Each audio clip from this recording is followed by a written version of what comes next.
പ്രിയ വിദ്യാർത്ഥികൾക്ക് ഫിസിക്സിൻ്റെ പുതിയൊരു ഭാഗത്തിലേക്ക് സ്വാഗതം. ഇന്നത്തെ ക്ലാസ്സോട് കൂടിയിട്ട് നമ്മൾ ഒന്നാമത്തെ ചാപ്റ്റർ ക്ലോസ് ചെയ്യാം. അപ്പോൾ ഇന്നത്തെ ചാപ്റ്ററിൽ നമ്മൾ പറയാൻ പോകുന്നത്, നമ്മൾ എന്താ കഴിഞ്ഞ ക്ലാസ്സിൽ പറഞ്ഞുകൊണ്ടായത്, വൈദ്യുതിയുടെ പ്രകാശഫലത്തിനെ കുറിച്ചിട്ടാണ് അല്ലേ. വൈദ്യുതിയുടെ പ്രകാശഫലം ഉപയോഗപ്പെടുത്തുന്ന അല്ലെങ്കിൽ വൈദ്യുതോർജ്ജത്തിന് പ്രകാശോർജ്ജമാക്കി മാറ്റാൻ വേണ്ടിയിട്ട് നമ്മൾ ഒരുപാട് വൈദ്യുത വിളക്കുകൾ ഉണ്ടാക്കിയിട്ടുണ്ട്. അതിൽ പ്രധാനപ്പെട്ട ഏറ്റവും ആദ്യത്തെ വൈദ്യുത വിളക്കുകളാണ് ഇൻകാൻഡസെന്റ് ലാമ്പുകൾ എന്ന പേരിൽ അറിയപ്പെടുന്ന ഫിലമെന്റ് ലാമ്പുകൾ അല്ലേ. അപ്പം അതിനെക്കുറിച്ച് വളരെ ഡീറ്റെയിൽ ആയിട്ട് നമ്മൾ കഴിഞ്ഞ ക്ലാസ്സിൽ വിശദീകരിച്ചു. അപ്പോൾ അത് പറയുമ്പോൾ നമ്മൾ അവസാനം പറഞ്ഞൊരു സംഗതി ഉണ്ടോ, എന്താണ്, ഇൻകാൻഡസെന്റ് ലാമ്പുകളിൽ അല്ലെങ്കിൽ ഫിലമെന്റ് ലാമ്പുകളിൽ കൊടുക്കുന്ന വൈദ്യുതോർജ്ജത്തിന്റെ ഭൂരിഭാഗവും താപോർജ്ജമായിട്ട് മാറുന്നു. താപത്തിന്റെ രൂപത്തിൽ അവിടെ ഊർജ്ജനഷ്ടമുണ്ടാകുന്നു അല്ലേ. താപത്തിന്റെ രൂപത്തിൽ അവിടെ ഊർജ്ജനഷ്ടമുണ്ടാകുന്നു. നമുക്ക് അങ്ങനെയല്ല വേണ്ടത്. നമ്മൾ കൊടുക്കുന്ന വൈദ്യുതോർജ്ജം പ്രധാനമായിട്ടും നമുക്കിപ്പോൾ വൈദ്യുത വിളക്കുകളിൽ എന്താ വേണ്ടത്, പ്രകാശമാണ് വേണ്ടത് അല്ലേ. പ്രകാശഫലം എന്ന് പറഞ്ഞാൽ നമുക്ക് കൊടുക്കുന്ന വൈദ്യുതോർജ്ജം ഭൂരിഭാഗവും പ്രകാശോർജ്ജമായിട്ട് മാറും. അതേസമയം ഇൻകാൻഡസെന്റ് ലാമ്പുകളിൽ അങ്ങനെയല്ലല്ലോ. കൊടുക്കുന്ന വൈദ്യുതോർജ്ജത്തിന്റെ 60% അവിടെ എന്തായിട്ടാണ് മാറുന്നത്, താപോർജ്ജമായിട്ടാണ് മാറുന്നത്. വെറും 40% പ്രകാശോർജ്ജമായിട്ട് നമുക്ക് ലഭിക്കുന്നത്. അത് പോരാ, അങ്ങനെ നോക്കുമ്പോൾ അതൊരു താപനോപകരണമായി പോകൂലേ. താപം കിട്ടാൻ വേണ്ടിയിട്ടല്ലല്ലോ നമ്മളത് ഉപയോഗിക്കുന്നത്. സാധാരണ രീതിയിലുണ്ടല്ലോ ഈ പൗൾട്രി ഫാമുകൾ കേട്ടിട്ടുണ്ടല്ലോ, അവിടെ ഈ കോഴി മുട്ടകളെ വിരിയിപ്പിക്കാൻ വേണ്ടിയിട്ട്, ചൂട് കിട്ടാൻ വേണ്ടിയിട്ട് നമ്മൾ ഫിലമെന്റ് ലാമ്പുകൾ ഉപയോഗിക്കാറുണ്ട്. ഓക്കെ, അപ്പോൾ നമുക്ക് എന്ത് വേണം, കൊടുക്കുന്ന വൈദ്യുതോർജ്ജത്തിന് ഭൂരിഭാഗവും പ്രകാശോർജ്ജമാക്കി മാറ്റുന്ന ലാമ്പുകൾ വേണം. അങ്ങനെയുള്ള ഒരുപാട് ലാമ്പുകളുണ്ട്. അങ്ങനെയുള്ള ലാമ്പുകൾക്ക് ഉദാഹരണമാണ്, ഞാൻ കുറച്ച് ലാമ്പുകൾ എഴുതാൻ പോവാണ്. നമ്മളിനി പുതിയ ലാമ്പുകളിലേക്ക് പോവാണ്. വൈദ്യുതോർജ്ജത്തിന് പ്രകാശോർജ്ജമാക്കി മാറ്റുന്ന പുതിയ തരം ലാമ്പുകൾ ഏതാണെന്ന് അറിയാവോ? ഒന്ന് ഡിസ്ചാർജ് ലാമ്പുകൾ. എന്തുവാ? ഡിസ്ചാർജ് ലാമ്പുകൾ. രണ്ട്, ഡിസ്ചാർജ് ലാമ്പുകൾ പല ടൈപ്പിലുണ്ട് കേട്ടോ. ഡിസ്ചാർജ് ലാമ്പുകൾക്ക് എക്സാമ്പിൾ ആണ് sodium vapour lamp, mercury vapour lamp. ഇതൊക്കെ ഡിസ്ചാർജ് ലാമ്പുകൾക്ക് എക്സാമ്പിൾ ആണ്. Okay, sodium vapour lamp, nitrogen vapour lamp, neon vapour lamp, chlorine vapour lamp, അതൊക്കെ ഡിസ്ചാർജ് ലാമ്പുകൾക്ക് എക്സാമ്പിൾ ആണ്. ഇനി ഫ്ലൂറസെന്റ് ലാമ്പുകൾ. എന്തുവാ? ഫ്ലൂറസെന്റ് ലാമ്പുകൾ. പിന്നെയോ നിങ്ങൾക്ക് അറിയാവുന്ന, ഇതെല്ലാം നമ്മുടെ വീട്ടിലും ഈ ഫ്ലൂറസെന്റ് ലാമ്പെല്ലാം നമ്മുടെ വീട്ടിൽ വലിയ ട്യൂബുകൾ ഉപയോഗിച്ചുണ്ടായിരുന്നു മുമ്പൊക്കെ. ഓക്കെ, ഇനി വേറൊന്നാണ് CFL, കോമ്പാക്ട് ഫ്ലൂറസെന്റ് ലാമ്പുകൾ. ഫ്ലൂറസെന്റ് ലാമ്പിനെ ഒന്ന് ചെറുതാക്കിയ വേർഷൻ. ഓക്കെ, നമ്മളിങ്ങനെ ചുറ്റിട്ട് വെച്ചിട്ടുണ്ടായിരുന്ന ലാമ്പ്. ഓക്കെ, കോമ്പാക്ട് ഫ്ലൂറസെന്റ് ലാമ്പുകൾ. 4 ആർക്ക് ലാമ്പുകൾ. എന്താണ്? ആർക്ക് ലാമ്പുകൾ. ഓക്കെ, ഇതൊക്കെ വൈദ്യുതോർജ്ജത്തിനെ പ്രകാശോർജ്ജമാക്കി മാറ്റാൻ വേണ്ടിയിട്ട് നമ്മൾ ഉണ്ടാക്കിയ ലാമ്പുകളാണ്. ഓക്കെ, ഇനി ഇതിൽ നമുക്ക് ഇത് മാത്രമേ പഠിക്കാനുള്ളൂ, ഡീറ്റെയിൽ ആയിട്ട് പഠിക്കാനുള്ളത് ഇത് മാത്രമാണ്. ഈ രണ്ടെണ്ണത്തിന്റെ പേര് ജസ്റ്റ് നമ്മൾ മെൻഷൻ ചെയ്യും ചില സ്ഥലങ്ങളിൽ. ആർക്ക് ലാമ്പിന്റെ പ്രവർത്തനത്തിനെ കുറിച്ചിട്ട് നമുക്ക് ഈ പാഠത്തിൽ, ഈ സിലബസിൽ നമുക്ക് പഠിക്കാൻ ഇല്ല. ഓക്കെ, അപ്പൊ നമ്മൾ ഡിസ്ചാർജ് ലാമ്പിലേക്ക് പോകാം. ഡിസ്ചാർജ് ലാമ്പുകൾ.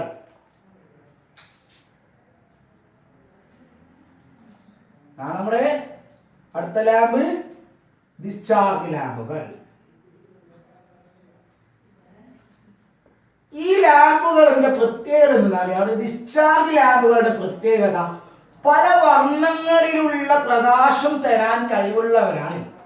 ചുവന്ന ലൈറ്റ് തരുന്ന ഡിസ്ചാർജ് ലാമ്പുകളുണ്ട്, പച്ച ലൈറ്റ് തരുന്നവരുണ്ട്, മഞ്ഞ, പിന്നെന്താ പറയുക, വെള്ള ലൈറ്റ്, ഇങ്ങനെ ഏത് കളറിലുള്ള പ്രകാശവർണ്ണം വേണമെങ്കിലും തരാൻ കഴിവുള്ള ലാമ്പുകളാണ് നമ്മുടെ ഈ ഡിസ്ചാർജ് ലാമ്പുകൾ എന്ന് പറയുന്നത്. മുൻപൊക്കെ പിന്നെ നമ്മുടെ കടകൾ ഷോപ്പുകളുടെ നെയിം ബോർഡുകൾ നല്ല വർണ്ണപ്രകാശത്തിൽ ഇങ്ങനെ രാത്രിക്ക് പോകും നല്ല തിളക്കത്തിൽ കാണാൻ പറ്റുമായിരുന്നു. അതൊക്കെ ചെയ്തിരുന്നത് ഡിസ്ചാർജ് ലാമ്പുകൾ ഉപയോഗിച്ചിട്ടാണ്. ഇപ്പൊ അത് മാറി LED ഉപയോഗിച്ചിട്ട് ചെയ്യുന്നുണ്ട്.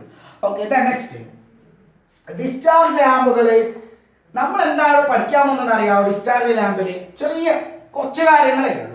ഫിലമെന്റ് ലാമ്പിൽ നമ്മൾ ഒരുപാട് കാര്യങ്ങൾ ഡിസ്കസ് ചെയ്തിട്ടുണ്ടായിരുന്നു. എന്താണ് ഫിലമെന്റ് ലാമ്പ്, ഫിലമെന്റ് ലാമ്പിന്റെ പ്രവർത്തനം എന്താണ്, ആ ഫിലമെന്റ് ലാമ്പിന്റെ ഉള്ളിൽ എന്തിനാണ് വായുശൂന്യമാക്കിയ ശേഷം അലസവാതകങ്ങൾ നിറക്കുന്നത് എന്തിനാണ്, അല്ലെങ്കിൽ നൈട്രജൻ മാത്രം ഉപയോഗിക്കുന്നത് എന്തിനാണ്, നൈട്രജന്റെ പ്രത്യേകതകൾ എന്തൊക്കെയാണ്, ടങ്സ്റ്റൺ ഫിലമെന്റ് ഉപയോഗിക്കാനുള്ള കാരണം എന്താണ്, അതിലെ ഊർജ്ജമാറ്റം, ഇങ്ങനെ ഒരുപാട് കാര്യങ്ങൾ നമ്മൾ അവിടെ ഫിലമെന്റ് ലാമ്പിന്റെ കേസിൽ പറഞ്ഞിട്ടുണ്ടായിരുന്നു.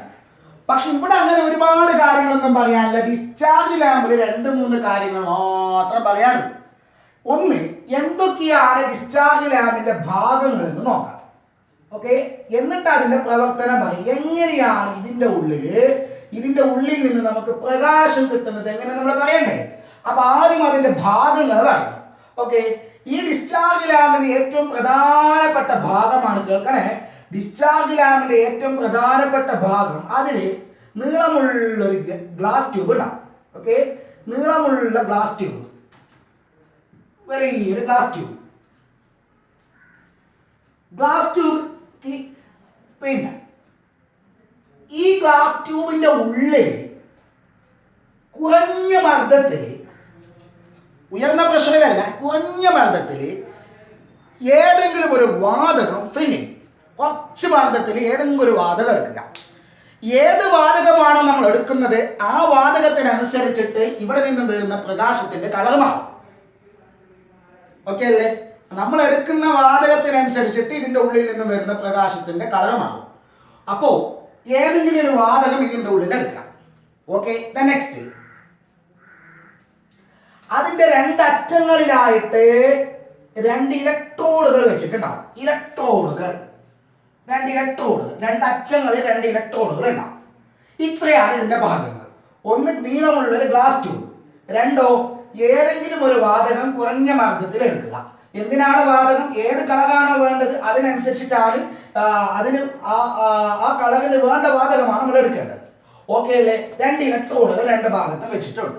ഓക്കെ, ഇനി നമ്മൾ ഇതിനെ സർക്യൂട്ടിൽ ബന്ധിപ്പിക്കാൻ ഇത്രയുള്ള ഭാഗങ്ങൾ. ഇനി നമ്മൾ അതിന്റെ പ്രവർത്തനം പറയാൻ വേണ്ടി പോവാണ്. പ്രവർത്തനം നന്നായി ശ്രദ്ധിക്കണം. ആദ്യം ഇതിന്റെ പ്രവർത്തനം എങ്ങനെയാണ് ടെക്സ്റ്റിൽ പറഞ്ഞിട്ടുള്ളത് എന്ന് ഞാൻ പറയാം. ടെക്സ്റ്റിൽ എങ്ങനെയാണ് ഈ ഡിസ്ചാർജ് ലാമ്പിന്റെ പ്രവർത്തനം പറഞ്ഞത്. അപ്പൊ അതിൽ നിന്ന് നിങ്ങൾക്ക് മനസ്സിലായിട്ടുണ്ടെങ്കിൽ അങ്ങനെ, അല്ലെങ്കിൽ അതിനെ കുറച്ച് കൂടുതലായിട്ട് ഞാൻ നിങ്ങൾക്ക് പറഞ്ഞുതരാം. ഓക്കെ, ടെക്സ്റ്റിൽ പറഞ്ഞത് ഇങ്ങനെയാണ്. ഈ ഡിസ്ചാർജ് ലാമ്പിന്റെ അഗ്രങ്ങളിൽ ഉയർന്ന വോൾട്ടേജ് പ്രയോഗിക്കുന്നു. കേൾക്കണേ, ഇതിന്റെ അഗ്രങ്ങളിൽ ഉയർന്ന വോൾട്ടേജ്, ഹൈ വോൾട്ടേജ് പ്രയോഗിക്കണം. അങ്ങനെ ഉയർന്ന വോൾട്ടേജ് പ്രയോഗിക്കുമ്പോൾ ഓരോ കാര്യങ്ങൾ സ്റ്റെപ്പായിട്ട് കേട്ടോളൂ. അഗ്രങ്ങളിൽ ഉയർന്ന വോൾട്ടേജ് പ്രയോഗിക്കുന്നു. കേൾക്കണേ, ഇവിടെ പരീക്ഷയ്ക്ക് വരുന്ന എങ്ങനെ അറിയാം ക്വസ്റ്റ്യൻ. ഇതിന്റെ പ്രവർത്തനം ഓർഡർ തെറ്റിച്ചത് അതിനെ ഓർഡറിലാക്കി ചെയ്താൽ വേണ്ടി പറയും. അപ്പൊ പ്രവർത്തനം ടെക്സ്റ്റിൽ പറഞ്ഞ രീതി നോക്കോ. ഇതിന്റെ അഗ്രങ്ങളിൽ ഉയർന്ന വോൾട്ടേജ് പ്രയോഗിക്കുന്നു. അപ്പോൾ ഇതിന്റെ ഉള്ളിൽ എടുത്തിട്ടുള്ള വാതകത്തിൽ കൂടെയിട്ട് വൈദ്യുത ഡിസ്ചാർജ് സംഭവിക്കുന്നു. കേൾക്കണേ, വൈദ്യുത ഡിസ്ചാർജ് സംഭവിക്കുന്നു. സ്റ്റെപ്പ് 2. 3, അതിന്റെ ഫലമായിട്ട് അതിന്റെ ഉള്ളിലുള്ള വാതക തന്മാത്രകൾ ഉയർന്ന ഊർജ നിലയിലേക്ക് കയറിപ്പോകുന്നു. ഓക്കെ, ഉയർന്ന വോൾട്ടേജ് പ്രയോഗിച്ചു, ഡിസ്ചാർജ് സംഭവിച്ചു, വാതക തന്മാത്രകൾ ഉയർന്ന ഊർജ നിലയിലേക്ക് കയറിപ്പോകുന്നു. അടുത്തത്, ഉയർന്ന ഊർജ നില അസ്ഥിരമായത് കൊണ്ട് അവരുടെ ഊർജം പുറത്തുവിടുന്നു, വികിരണ രൂപത്തിൽ പുറത്തുവിടുന്നു. അങ്ങനെ അവർ താഴ്ന്ന ഊർജ നിലയിലേക്ക് എത്തുന്നു. ഇങ്ങനെയാണ് ഇവിടെ പ്രകാശം ഉണ്ടാകുന്നത്. ഓക്കെ, ഇതാണ് ടെക്സ്റ്റിൽ പറഞ്ഞത്. ഒന്നുകൂടി എന്താണ്, അഗ്നങ്ങളിൽ ഉയർന്ന വോൾട്ടേജ് പ്രയോഗിക്കുന്നതിന്റെ ഫലമായിട്ട് ട്യൂബിന്റെ ഉള്ളിൽ എന്താണ് ഉണ്ടാവുന്നത്, വൈദ്യുത ഡിസ്ചാർജ് സംഭവിക്കുന്നു. അതിന്റെ ഫലമായിട്ട് ഇതിന്റെ ഉള്ളിലുള്ള വാതക തന്മാത്രകൾ ഉയർന്ന ഊർജ നിലയിലേക്ക് കയറിപ്പോകുന്നു. ഉയർന്ന ഊർജ്ജനില അസ്ഥിരമായത് കൊണ്ട് അവിടെ നിന്നുള്ള തന്മാത്രകൾ താഴത്തെ ഊർജ്ജനിലയിലേക്ക് വരുമ്പോൾ അവരുടെ ഊർജം വികിരണ രൂപത്തിൽ പുറത്തേക്ക് വിടുന്നു. അതാണ് പ്രകാശം. ഇതാണ് ടെക്സ്റ്റിൽ പറഞ്ഞത്. ഞാൻ ഇതിനെ ഒന്നുകൂടി എക്സ്പ്ലെയിൻ ചെയ്ത് നിങ്ങൾക്ക് പറഞ്ഞുതരാം. ഓക്കെ, അപ്പൊ ടെക്സ്റ്റിലുള്ളത് ക്ലിയർ ആയിട്ടുണ്ടാവുമല്ലോ. നെക്സ്റ്റ് എന്തെന്ന് പറഞ്ഞാല് ഇതിന്റെ നമ്മൾ സർക്യൂട്ടിൽ ഇതിനെ ബന്ധിപ്പിക്കാം. അപ്പൊ സർക്യൂട്ടിൽ ബന്ധിപ്പിക്കുമ്പോൾ കേൾക്കണേ, സർക്യൂട്ടിൽ ബന്ധിപ്പിക്കുമ്പോൾ സാധാരണ നമ്മൾ വീടുകളിലെ സർക്യൂട്ട് 230 വോൾട്ടല്ലേ കിട്ടുക. അത്ര വോൾട്ടേജ് ഒന്നും പോരാ, ഉയർന്ന വോൾട്ടേജ് വേണം. 1150 വോൾട്ടെങ്കിലും വേണം. അപ്പൊ അവിടെ നിന്ന് കിട്ടും. വീട്ടിലെ സർക്യൂട്ട് 230 വോൾട്ടല്ലേ കിട്ടുള്ളൂ. അപ്പൊ ഉയർന്ന വോൾട്ടേജ് കിട്ടാൻ വേണ്ടിയിട്ട് സാധാരണ ഡിസ്ചാർജ് ട്യൂബിൽ ഒരു വസ്തു ഉപയോഗിക്കാറുണ്ട്. ചോക്ക് എന്ന് പറയും. ഇലക്ട്രോണിക് ചോക്ക്, ഇലക്ട്രോണിക് ബലാസ്റ്റ് എന്നൊക്കെ പറയും. അത് പഠിക്കാനില്ല, പേര് ഞാൻ പറഞ്ഞതേ ഉള്ളൂ. അപ്പൊ അവരാണ് നമ്മൾ കൊടുക്കുന്ന വോൾട്ടേജ് ഉണ്ടല്ലോ അതിന് ഉയർന്ന വോൾട്ടേജ് ആക്കിയിട്ട് മാറ്റും. അങ്ങനെ വോൾട്ടേജ് കൊടുക്കുമ്പോൾ നന്നായി ശ്രദ്ധിക്കണ പിള്ളേരെ, വോൾട്ടേജ് കൊടുക്കുമ്പോൾ ഈ ഇലക്ട്രോഡുകൾ ഉണ്ടല്ലോ, ഈ 2 ഇലക്ട്രോഡുകൾ, ഇലക്ട്രോഡ് എന്ന് വെച്ചാൽ മെറ്റലാണ്, ലോഹഭാഗമാണ്.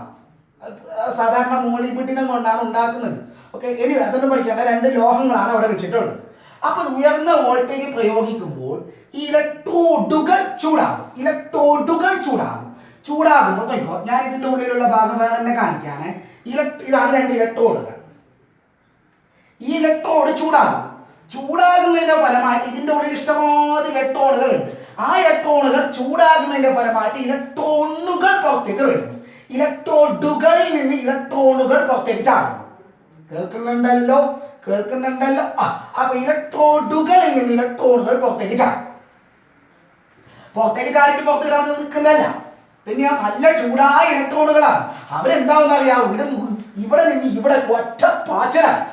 ഭയങ്കര ഊർജ്ജമാണ്, ഭയങ്കര ഊർജ്ജമാണ്. അപ്പൊ എന്താണെന്ന് അറിയാം, അവരിവിടെ നിന്ന് ഇങ്ങോട്ട് ഭയങ്കര സ്പീഡിൽ, എന്താ പറയുക, മെഷീൻ കണ്ണ് ഓണാക്കിയ പോലെയാണ്. മെഷീൻ കണ്ണ് കേട്ടിട്ടുള്ളത്, അത് ഓണാക്കുമ്പോൾ എന്താണ്, ചടപറാറുള്ളേക്ക് പുറത്തേക്ക് പോയില്ലേ? അതേപോലെ ഇത് ചൂടാക്കുന്ന സമയത്ത് അവിടെ നിന്ന് ഇലക്ട്രോണുകൾ ഇങ്ങോട്ട് ചടപറാപ്പാൽ. ഓക്കെ, ആ ഇലക്ട്രോണുകൾ പുറത്ത് ചാടിക്കാൻ വേണ്ടിയിട്ടാണ് ഈ ഉയർന്ന വോൾട്ടേജ് വേണമെന്ന് പറയുന്നത്. ഇല്ലെങ്കിൽ അത് പുറത്ത് ചാടില്ല. അങ്ങനെ ഇലക്ട്രോണുകൾ ഇങ്ങോട്ട് വരാം, നല്ല സ്പീഡിൽ വരാം. ആ വരുന്നതാണ് ഞാൻ ഇങ്ങനെ കാണിക്കുന്നത്. ഇലക്ട്രോണുകൾ ഇങ്ങനെ സ്പീഡിൽ വരാം. അപ്പൊ വരുമ്പോ എന്തുണ്ട് അറിയാം, നേരെ നോക്കണം. ആ വരുന്ന വഴിയിൽ അവിടെ ഇവിടെ എല്ലാം വാതക തന്മാത്രകളുണ്ട്. വാതക തന്മാത്രകൾ നമ്മൾ എടുത്തിട്ടുണ്ട്. ഏതെങ്കിലും ഒരു വാതകം എടുത്തിട്ടുണ്ടാവുമല്ലോ. ആ വാതകത്തിന്റെ തന്മാത്രകൾ അത് വരുന്ന വഴിക്കുണ്ടാകും. അപ്പൊ എന്താവും അറിയാവോ, ആ ഇലക്ട്രോണുകൾ ഈ വാതക തന്മാത്രകളുമായിട്ട് കൂട്ടിയിടിക്കും. ഓക്കെ, ആ കൂട്ടിയിരിക്കുന്നത് തൽക്കാലം അവിടെ മാറ്റി വെക്ക്. ഇലക്ട്രോണുകൾ ഇവിടെ നിന്ന് ഇങ്ങോട്ട് ഓടി വന്നില്ലേ? ഇലക്ട്രോണുകൾ എന്ന് പറഞ്ഞ ചാർജുകൾ, ചാർജിന്റെ ഒഴുക്കാണ് എന്ത്, കറണ്ട് അല്ലെ? അപ്പൊ ഇതിന്റെ ഉള്ളിലുള്ള വാതകത്തിൽ കൂടിയിട്ട് കേൾക്കുന്നുണ്ടോ, വാതകത്തിൽ കൂടിയിട്ട് കറണ്ട് ഒഴുകി. സാധാരണ രീതിയിൽ വാതകത്തിൽ കൂടി കറണ്ട് ഒഴുകാറില്ല. താഴ്ന്ന മർദ്ദത്തിൽ ഈ വാതകത്തിലെ കൂടി കറണ്ട് ഒഴുകി. ഇങ്ങനെ വാതകത്തിലെ കൂടി കറണ്ട് ഒഴുകുന്നതിനെയാണ് വൈദ്യുത ഡിസ്ചാർജ് എന്ന് പറയുന്നത്. ഇതിനത് മനസ്സിലായില്ല എന്ന് പറയുന്നത്. ഓക്കെ, ഇതിന്റെ ഉള്ളിലെടുത്തിട്ടുള്ള വാതകത്തിൽ കൂടിയിട്ട് എന്ത് സംഭവിച്ചു, കറണ്ട് ഒഴുകുന്നു, ഇലക്ട്രോണുകൾ ഒഴുകുന്നു. അതിനെയാണ് വൈദ്യുത ഡിസ്ചാർജ് എന്ന് പറയുന്നത്. അപ്പൊ ടെക്സ്റ്റിലെ പറഞ്ഞ ആദ്യത്തെ ഭാഗം മനസ്സിലായല്ലോ. എന്നത് ഉയർന്ന വോൾട്ടേജ് പ്രയോഗിച്ചപ്പോൾ വാതകത്തിലെ കൂടിയിട്ട് വൈദ്യുത ഡിസ്ചാർജ് സംഭവിച്ചു എന്ന് പറഞ്ഞത് ക്ലിയർ ആയല്ലോ.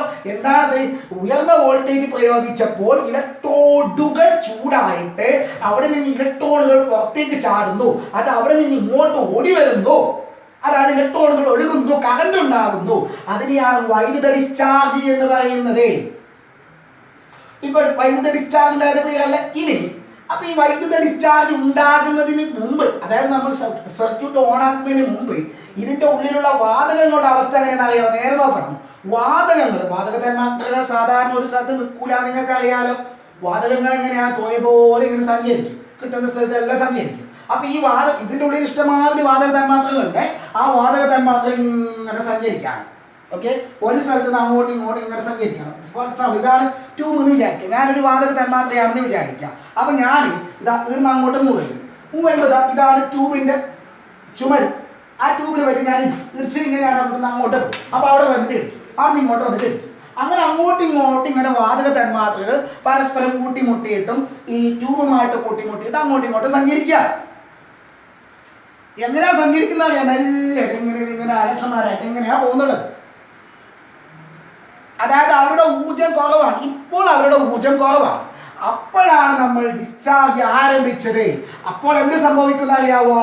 ഇലക്ട്രോണുകളൊക്കെ എന്ത് സംഭവിക്കുന്ന അറിയാം? പോകുന്ന വഴിക്ക് ഏതെങ്കിലും വാതക തന്മാത്രകൾ ഉണ്ടെങ്കിൽ ഈ പോകുന്ന വഴിക്കുള്ള വാതക തന്മാത്രകളുമായിട്ട് കൂട്ടിയിരിക്കും. ഞാനൊരു വാതക തന്മാത്രയാണെന്ന് പറഞ്ഞില്ലേ, അത് ഞാൻ ഇങ്ങനെ പോകുമ്പോൾ ബാക്കിൽ ഒരു ഇലക്ട്രോൺ എൻ്റെ ബാക്കിൽ ഒന്നിട്ട് അടിച്ചു. എന്ത് സംഭവിക്കുന്നറിയോ? ആ ഇലക്ട്രോണിന്റെ ഊർജ്ജം എനിക്ക് കിട്ടും. ഞാൻ മെല്ലെ പോയിക്കൊണ്ടായി, ഞാൻ ഉഷാറായി. പിന്നെ ഒരു പോക്കാണ് ഞാൻ, എൻ്റെ ഊർജ്ജം കൂടിയിടാ. മെല്ലെ പോയിക്കൊണ്ടായിരുന്നു, ഞാൻ ഭയങ്കര സ്പീഡിൽ പോകാൻ തുടങ്ങി. അങ്ങനെ എന്നെ പോലുള്ള ഒരുപാട് ആൾക്കാർ ഇതിൻ്റെ ഉള്ളിലുണ്ട്. അപ്പൊ എന്ത് സംഭവിക്കുന്നു? ഈ ഇടി കിട്ടുന്നവരുടെ ഊർജ്ജം കൂടും. അതാണ് പറഞ്ഞത് വാതക തന്മാത്രകൾ ഉയർന്ന ഊർജ്ജ നിലയിലേക്ക് കയറുന്നു എന്ന് പറഞ്ഞത് അതാണ്. ഓക്കെ, അതില് ഒന്നുകൂടി മനസ്സിലാക്കാൻ വേണ്ടിയിട്ട് ഒരു ഗ്രാഫ് വരച്ചിട്ട് പറയാം. ഒരു ഗ്രാഫ് നമ്മൾ വരക്കണം, കേൾക്കണേ, നന്നായിട്ട് കേൾക്കണേ. ഇതില് y അക്ഷത്തിൽ ഞാൻ ഊർജം എടുക്കുന്നു എന്നാണ്. y അക്ഷത്തിൽ ഊർജം, ഇവിടുന്ന് മുകളിലേക്ക് പോകുമ്പോൾ ഊർജം കൂടുന്നതായിട്ട് കാണിക്കുന്നു, അത്രേ. അപ്പോ ഡിസ്ചാർജ് ആരംഭിക്കുന്നതിന് മുമ്പ് കുറെ വാതക തന്മാത്രകളില്ലേ, അവരിൽ ഇങ്ങനെ അലസമാരായിട്ടല്ലേ മുകളിൽ എന്ന് പറഞ്ഞാൽ അവരുടെ ഊർജം കുറവാണ്. വളരെ കുറഞ്ഞ ഊർജം. ഇവിടെയാണ് അവരുടെ ഊർജം. ഇതാ ഊർജം കുറഞ്ഞവരാണ് ഈ തന്മാത്രകൾ. അവർ നമ്മളിത് ഗ്രാഫിൽ ഇങ്ങനെ കാണിക്കും. ഓക്കെ, ഇടി കിട്ടുമ്പോൾ ഇതിലെല്ലാവർക്കും ഇടി കിട്ടൂല. എല്ലാവർക്കും ഇടി കിട്ടണമെന്നില്ല. ഈ ഇലക്ട്രോണുകൾ വരുന്ന വഴിക്കുള്ളവർക്കാണ് ഇടി കിട്ടുക. അല്ലാതെ ഇലക്ട്രോണുകൾ അതിന്റെ ബാക്കിൽ പോയിട്ട് ഓടിച്ചു പിടിക്കൂല. ഇലക്ട്രോൺ ഇങ്ങോട്ട് വരുന്നുണ്ട്, മുകളിൽ ഒരു തന്മാത്രയുണ്ട്, അതിന്റെ ബാക്കിൽ പോയിട്ട് ഇടിക്കൂല. ഇതിൽ ഇലക്ട്രോൺ വരുന്ന വഴിക്ക് തന്മാത്രകൾ ഉണ്ടെങ്കിലേ ഇടിക്കത്തുള്ളൂ. അപ്പൊ ഇടി കിട്ടിയവർക്ക് എന്താവും? ഊർജം കൂടൂലേ? ഓക്കെ, അപ്പൊ ഈ ഒരു ഇതിനും ഇടി കിട്ടിയെന്ന് വിചാരിക്കുക. അപ്പൊ അതിന്റെ ഊർജം കൂടി. അപ്പൊ എന്താവും? അവർക്ക് ഊർജം കൂടിയതായിട്ട് കാണിക്കണം. ഊർജം കൂടിയിട്ട് ഇതടുത്തേക്ക് എത്തി. ഇതാണ് ഇനി അവരുടെ ഊർജം. അപ്പൊ ഞാൻ അവരെവിടെ എന്ത് കാണിക്കുക? ഇവിടെ കാണിക്കുന്നു. ഇയാൾ ഈ ഊർജത്തിലേക്ക് എത്തി, ഇയാൾ ഈ ഊർജത്തിലേക്ക് എത്തി, ഇയാൾ ഈ ഊർജത്തിലേക്ക് എത്തി, ഇയാൾ ഈ ഊർജത്തിലേക്ക് എത്തി. ഇവർക്കൊന്നും ഇടി കിട്ടിയില്ല, അപ്പൊ അവരുടെ ഊർജം കൂടിയില്ല. ഓക്കെ അല്ലേ? അപ്പൊ ഇതിന് നമ്മൾ പറയും ഇത് താഴ്ന്ന ഊർജനില, ഇത് ഉയർന്ന ഊർജനില. ഇതിന്റെ അർത്ഥം ഇതിൻ്റെ ഉള്ളിൽ കുറെ തട്ടുകളുണ്ട്. നല്ലട പിള്ളേരെ, നമ്മളിപ്പോ ടൗണിൽ പോയി കഴിഞ്ഞാൽ ചില ആൾക്കാർ മെല്ലെ നടക്കുന്നുണ്ടാവും, ചില ആൾക്കാർ സ്പീഡിൽ നടക്കുന്നുണ്ടാവും. അതേപോലെ ഇതിന്റെ ഉള്ളിൽ കുറച്ച് ആൾക്കാർ മെല്ലെ ഇങ്ങനെ മൂവ് ചെയ്യുന്നുണ്ട്, അവർക്ക് ഊർജം കുറവാണ്. കുറച്ച് ആൾക്കാർ നല്ല സ്പീഡിൽ പോകുന്നുണ്ട്, അവർക്ക് ഊർജം കൂടുതലാണ്. അതായത് കുറച്ച് ആൾക്കാർ ഉയർന്ന ഊർജ്ജ നിലയിലാണ്, കുറച്ച് ആൾക്കാർ താഴ്ന്ന ഊർജ്ജ നിലയിലാണ്. ഇവിടെ ആളില്ല, ഇപ്പൊ ഇവിടെ ആൾ ഇതില്ല, അവരുടെ മുകളിലേക്ക് പോയി. ഓക്കെ അല്ലേ? ഇതാണ് പറഞ്ഞത് തന്മാത്രകൾ ഉയർന്ന ഊർജ്ജ നിലയിലേക്ക് എത്തി എന്ന് പറഞ്ഞാൽ. ഇതെന്തെന്നറിയാവോ? ഇവർ ഒറിജിനലി എവിടെ ഉണ്ടായത്? തുടക്കത്തിൽ ഇവർ ഇവിടെ ഉണ്ടായത്. അവരുടെ ഊർജം ശരിക്കും കുറവായിരുന്നു. ഇടി കിട്ടിയപ്പോൾ അവർ ഉയർന്ന ഊർജ്ജ നിലയിലേക്ക് എത്തി. എന്താ പ്രശ്നം അറിയാവോ? നമുക്കിപ്പോ പെട്ടെന്ന് ഒരു ലോട്ടറി അടിച്ചാൽ ഉണ്ടാവും, കിട്ടിയ പൈസ എങ്ങനെ ചെലവാക്കണമെന്ന് അറിയാനാ അല്ലെ? പെട്ടെന്ന് എന്തല്ലോ അറിയാത്ത വഴിയിലെ കൂടി ചെലവഴിക്കും. അതേപോലെ ഇവർക്ക് അറിയാതെ എവിടെ നിന്നോ കുറച്ച് ഊർജം കിട്ടിയതാണ്. അവർക്ക് അവിടെ ഇരിക്കപ്പോകതിയില്ല. അവർക്ക് പഴയ നിലയിലേക്ക് വരാനാണ് ആശ, അവരുടെ ഇഷ്ടം ഇതാണ്. അവിടെ പോയിട്ട് അവർക്ക് വലിയ കാര്യമൊന്നുമില്ല. അവരെന്ത് ചെയ്യുന്നത് അറിയാവോ? താഴേക്ക് വരണമെങ്കിൽ, ഇവിടെ നിന്ന് ഇങ്ങോട്ട് വരണമെങ്കിൽ ആ കിട്ടിയ ഊർജം അവർ നഷ്ടപ്പെടുത്തണം. അപ്പൊ എന്താണെന്ന് അറിയാവോ? കിട്ടിയ ഊർജത്തിന് അവർ നഷ്ടപ്പെടുത്തു. പല രീതിയിൽ നഷ്ടപ്പെടുത്താം. താപത്തിന്റെ രൂപത്തിൽ നഷ്ടപ്പെടുത്താം, വേറെ ഏതെങ്കിലും ഊർജ രൂപത്തിൽ നഷ്ടപ്പെടുത്താം.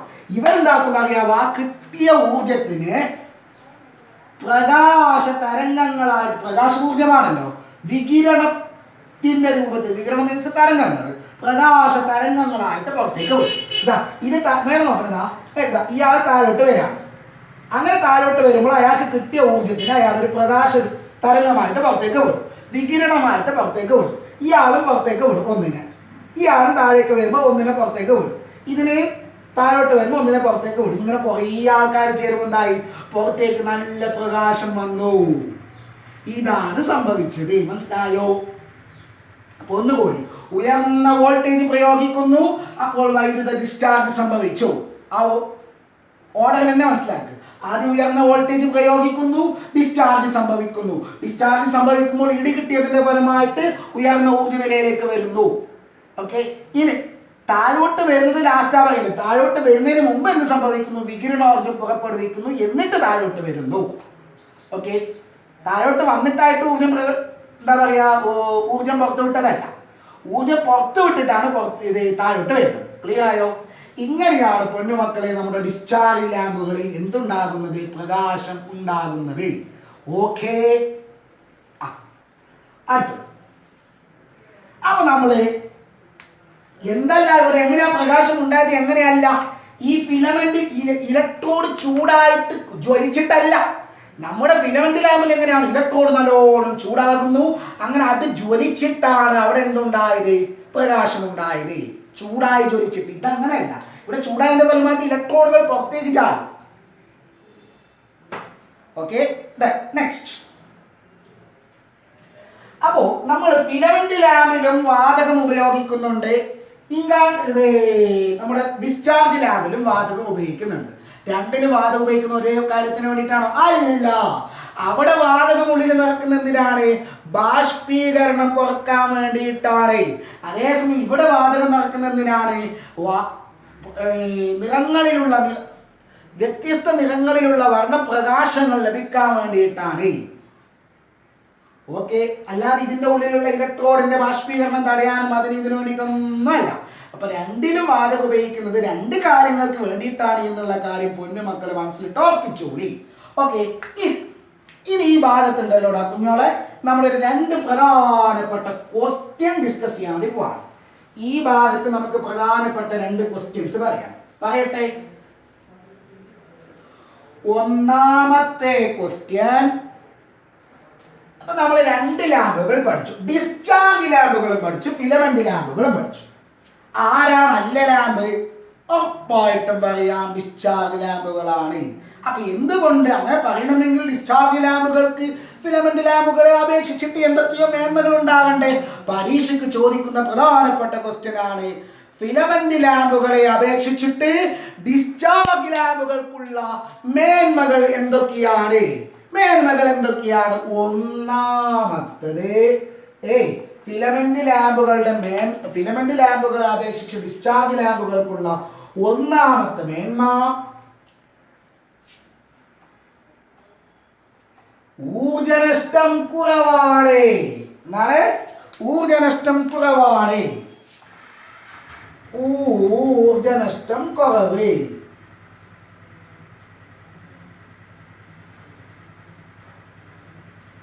എന്നാൽ നിങ്ങൾ അറിയാവോ, നമ്മൾ കൊടുക്കുന്ന വൈദ്യുതോർജ്ജത്തിന്റെ ഭൂരിഭാഗവും പ്രകാശോർജ്ജമായിട്ട് മാറുന്നു. മറ്റടുത്തോ ഭൂരിഭാഗവും താപോർജ്ജമായിട്ടാണ് മാറുന്നത്. ഓക്കെ. രണ്ടാമത്തത് കൂടിയ പ്രകാശം. കുറഞ്ഞ പ്രകാശം കിട്ടുന്നത് അല്ല, നല്ല പ്രകാശം. മറ്റേതിൽ അങ്ങനെയല്ല. ഫിലമെന്റ് ലാമ്പിൽ പ്രകാശം കുറവാണ്. ഓക്കെ അല്ലേ? ചൂടാണ് കൂടുതൽ. പിന്നെയോ കുറഞ്ഞ പവർ മതി. ഓക്കെ. പിന്നെയോ കുറഞ്ഞ പവർ.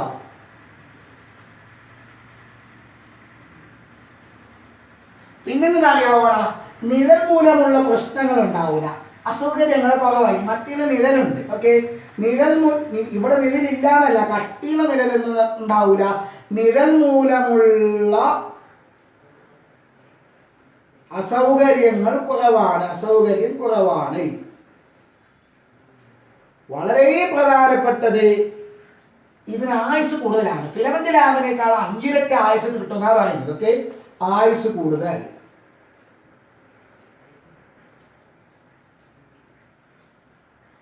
ഇതാണ് പിന്നെ ഡിസ്ചാർജ് ലാമ്പുകൾക്കുള്ള മേന്മകൾ. ഓക്കെ.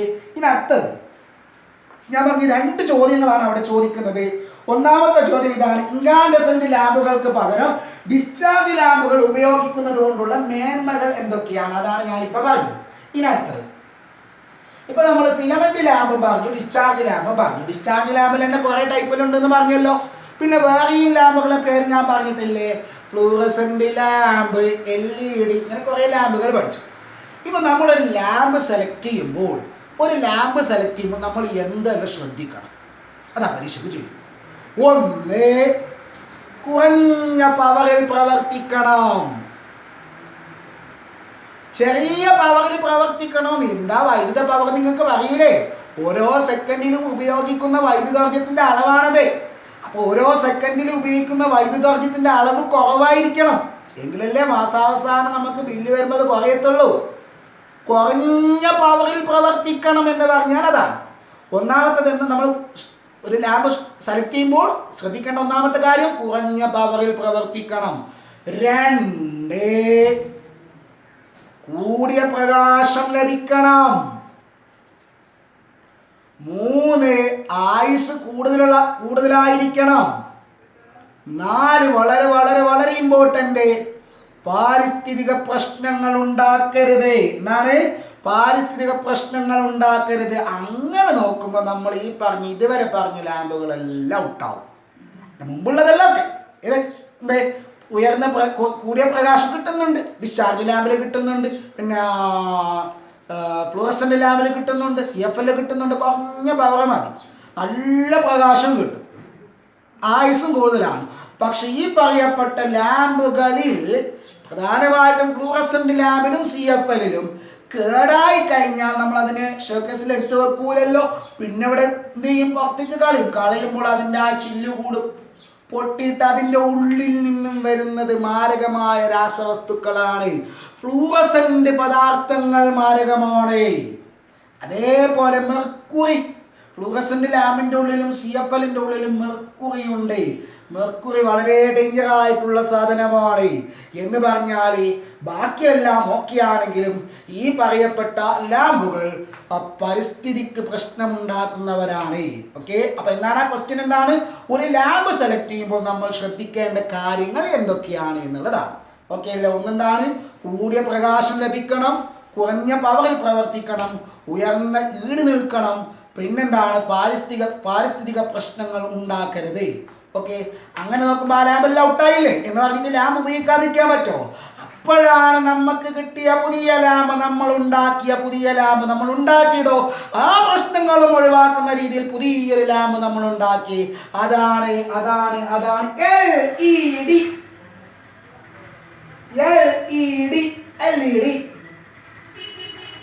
ലൈറ്റ് എമിറ്റിംഗ് ഡയോഡുകൾ. അപ്പൊ എന്താണ് LED എന്ന് ചോദിച്ചാൽ നിങ്ങൾ പരീക്ഷയ്ക്ക് എഴുതുന്നത് ഇതാണ്: കുറഞ്ഞ പവറിൽ പ്രവർത്തിക്കുന്ന ലാമ്പുകളാണ് LEDകൾ. എന്താണ്?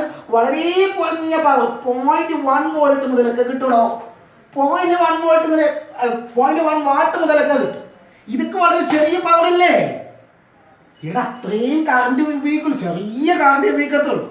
ഓക്കെ, കുറഞ്ഞ പവറിൽ പ്രവർത്തിക്കുന്ന ലാമ്പുകളാണ് LEDകൾ.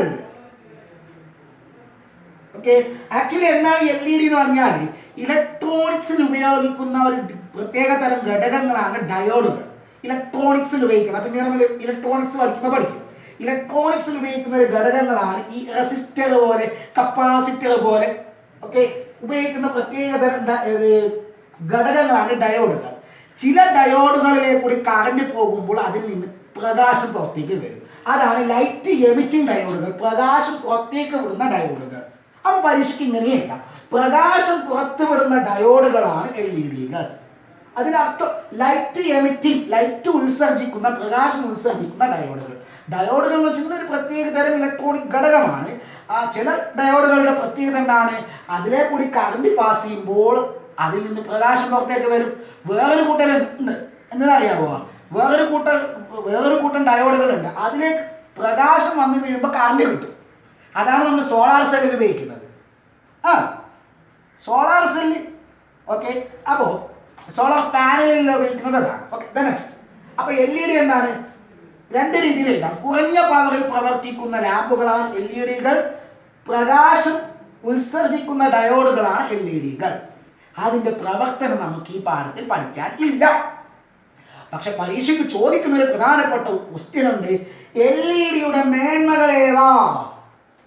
അപ്പൊ നിങ്ങൾ എഴുതേണ്ട കാര്യം 1, LEDയുടെ ഉള്ളിൽ യാതൊരു തരത്തിലുള്ള ഇലക്ട്രോഡുകളോ ഫിലമെന്റോ ഇല്ല. ഫിലമെന്റ് ചൂടാക്കുന്നില്ല, അതുകൊണ്ട് തന്നെ താപത്തിന്റെ രൂപത്തിൽ ഊർജ്ജനഷ്ടമില്ല. ഒന്നാമത്തത്, ഫിലമെന്റ് ഉപയോഗിക്കാത്തതിനാൽ താപരൂപത്തിൽ ഊർജ്ജനഷ്ടമില്ല. 2, കുറഞ്ഞ പവർ മതിയാകും. 3, കൂടിയ പ്രകാശം. 4, വളരെ പ്രധാനപ്പെട്ടത്, മെർക്കുറിയോ ഫ്ലൂറസെന്റ് പദാർത്ഥങ്ങളോ ഇല്ലാത്തതിനാൽ പരിസ്ഥിതിക്ക് പ്രശ്നമുണ്ടാക്കുന്നില്ല. ക്ലിയർ ആയോടെ മക്കളെ? ഇനി പാഠത്തിന്റെ അവസാനം നമ്മുടെ ടെക്സ്റ്റിലുണ്ട്, അത് നോക്കിയാൽ മതി. LED ഭാഗങ്ങൾ, LED ലാമ്പിന്റെ ഭാഗങ്ങൾ ടെക്സ്റ്റിൽ ചിത്ര സഹിതം കൊടുത്തിട്ടുണ്ട്. അത് നോക്കുക, നന്നായിട്ട് മനസ്സിലാക്കുക. നമ്മൾ ഈ പാഠം ഇവിടെ വൈൻഡപ്പ് ചെയ്യാണ്. എന്തെങ്കിലും സംശയമുണ്ട് നിങ്ങൾക്ക് ഡയറക്റ്റ് ചോദിക്കാം. ഓക്കെ, ഇനി നമുക്ക് അടുത്ത പുതിയ പാഠത്തിൽ നമുക്ക് കാണാം.